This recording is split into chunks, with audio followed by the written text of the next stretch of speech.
Assalamualaikum warahmatullahi wabarakatuh. Salam sejahtera para siswa sekalian. Senang sekali hari ini kita dapat berjumpa kembali. Kali ini kita akan bersama-sama menyaksikan video pembelajaran tentang karya seni rupa 3 dimensi. Dalam pertemuan sebelumnya kita sudah banyak membahas tentang pengertian karya seni rupa 3 dimensi. Nah, pada kesempatan kali ini kita nanti akan membahas tentang karya seni rupa 3 dimensi berupa seni patung. Mari kita saksikan bersama. Para siswa sekalian, materi dalam video pembelajaran ini mengenai karya seni rupa 3 dimensi yaitu seni patung. Tahukah kalian pengertian dari seni patung? Baik, seni patung yang dalam bahasa Inggris disebut sculpture berasal dari bahasa Latin sculptura yang berarti memotong, memahat, atau membelah. Seni patung adalah cabang karya seni rupa 3 dimensi diciptakan dengan metode subtraktif, metode mengurangi bahan seperti memotong, memahat, menatah, dan sejenisnya. Atau metode adiktif, yaitu metode yang membentuk model terlebih dahulu dengan mengecor atau mencetak. Ya. Seni patung dibagi menjadi beberapa jenis. Jenis yang pertama, seni patung figuratif, realis atau representatif, yang berarti patung yang merupakan tiruan dari bentuk alam seperti manusia, binatang, dan hewan.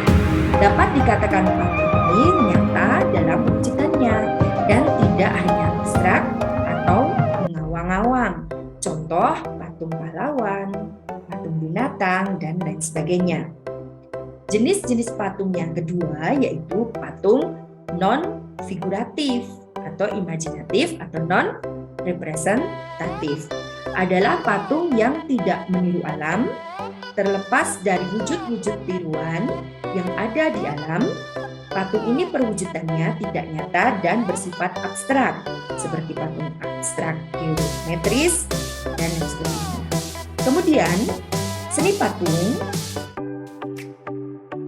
dibagi menjadi beberapa fungsi.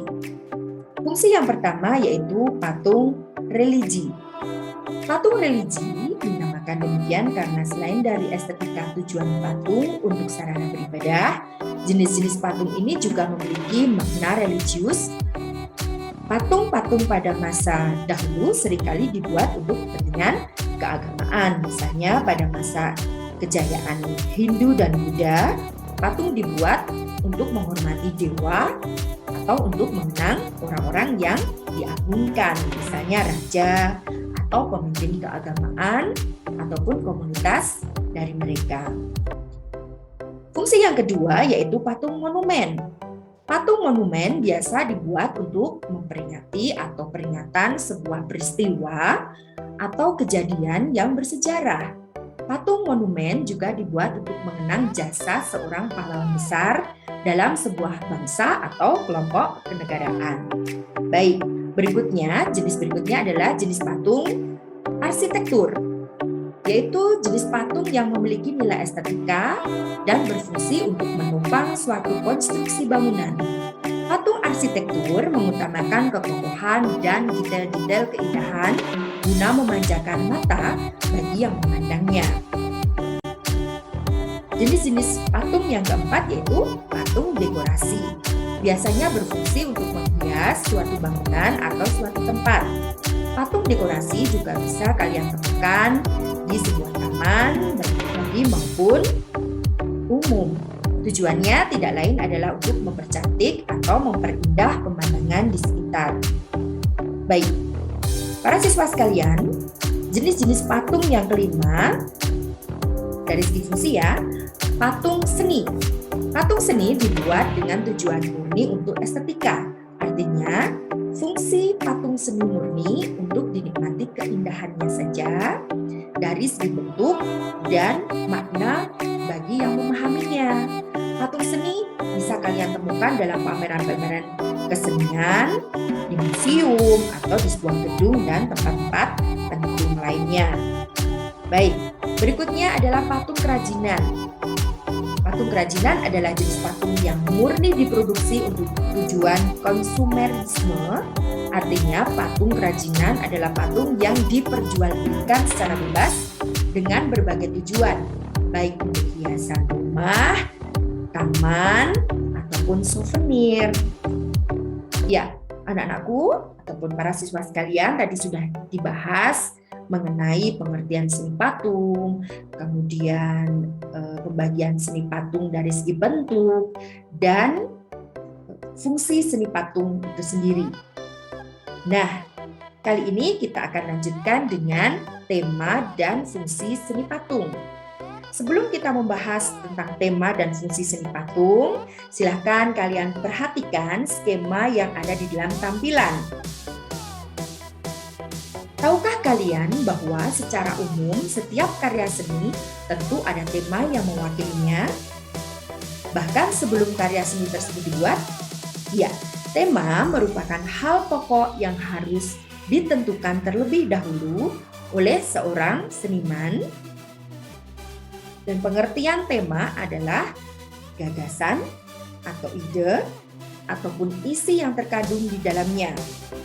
Jika seseorang bisa memahami tema dalam berkarya seni rupa, ia akan mengetahui tujuan diciptakannya karya tersebut. Dan sebagai produk budaya, tema karya seni rupa 3 dimensi tidak bisa dilepas dari pengaruh sekitar. Tema yang dipilih tentu saja akan berpengaruh pada waktu dan keadaan ketika karya diciptakan. Sebab inspirasi para seniman umumnya berasal dari kondisi masyarakat dan situasi sekitar. Ya, para siswa sekalian, tema dalam seni patung sangat beragam. Mulai dari tema keagamaan, tema sosial, tema kemanusiaan, tema dunia binatang, tema alam, tema perjuangan, tema peperangan, tema dunia anak, dan lain sebagainya. Tema merupakan ide pokok yang dipersoalkan dalam karya seni. Ide pokok suatu karya seni dapat dipahami atau dikenal melalui pemilihan subject matter atau pokok soal dan judul karya. Berdasarkan fungsinya, karya seni rupa 3 dimensi dapat dibedakan menjadi 2 macam. Yang pertama yaitu karya yang memiliki fungsi pakai atau terapan seperti meja dan kursi ukir, lemari ukir, atau dekorasi manten. Kemudian, karya yang memiliki fungsi sekedar ekspresi saja atau seni rupa murni seperti karya seni patung dan sebagainya. Karya seni rupa 3 dimensi sebagai benda pakai memiliki fungsi praktis karena dibuat dengan mempertimbangkan kegunaannya. Sedangkan karya seni rupa 3 dimensi sebagai bahan hiasan memiliki fungsi estetis dengan mempertimbangkan penampilan dan keindahannya. Dalam seni patung sudah dijelaskan di tampilan tadi beberapa fungsi dari seni patung itu sendiri. Di antaranya seni patung sebagai kepentingan religi, monumen, patung dekorasi, patung seni, dan patung kerajinan. Ya, dari pemaparan tadi, para siswa sekalian, adakah yang belum kalian pahami? Ya, tentu saja sudah ya. Jika kalian mengalami kendala, boleh kok kalian simak, kalian ulang lagi pembahasan yang ada tadi. Nah, sebagai latihan, coba kalian perhatikan tampilan gambar atau foto yang ada di dalam video ini. Baik, para siswa sekalian, silakan kalian identifikasi dari segi tema, fungsi, nilai estetis dari foto patung yang ada di dalam video ini.